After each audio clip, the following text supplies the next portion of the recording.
We're here again with Amber Ezeani, who is an evangelization trainer in the Office of Lifelong Faith Formation and Parish Support. And we've been talking about witness talks. So Amber, if I remember correctly, there are ABCs of witness talks. There are. It has to be audible. Uh-huh.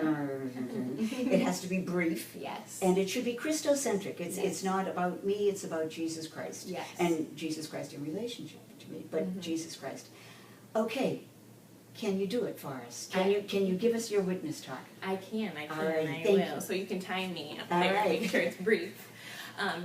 So I grew up in your very typical Catholic family. I had wonderful parents. I owe everything to them. We went to Sunday Mass. It was okay in my family to talk about God, but that's pretty much all we did. We might pray the rosary during Lent if we're feeling particularly Catholic at the time as a family. But that was about it. When I was in high school, it was still kind of this mentality, like Jesus wasn't somebody that I knew was like living and moving at every moment in my life. He really became like pocket Jesus. Like I would pull him out when, oh my gosh, I didn't study for this exam. Like, Jesus, come save me. This type of idea. So this idea of like pocket Jesus, I would just bring him out whenever I needed him.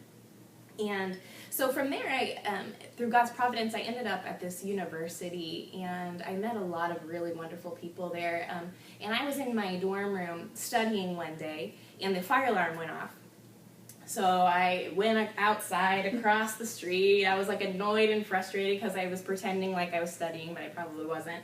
And out from the basement of this dorm comes this group of people. They're laughing and laughing, and I see a priest and servers all in their vestments, and they had the incenser going. And what had happened is the incense had set off the fire alarm. There was a chapel in the basement I didn't know about, and I was thinking, I was like, I knew, because I had seen people in vestments before, that they were coming from Mass, and I was like, why are all these young people going to Mass? I didn't even know there was such thing as a daily Mass, and why are they so happy about going to Mass? Because before I was like, oh my gosh, fine, I'll go to Mass because you're making me, you know? So I was interested and I was intrigued, and so in them I really encountered Jesus Christ through their joy and dedication. And so after that, I befriended a lot of them, asked them a lot of questions, and from there I started going to daily Mass. I went back to confession for the first time, and I don't even remember when, receiving the sacraments, started going to a Bible study, and really entered into this idea called discipleship.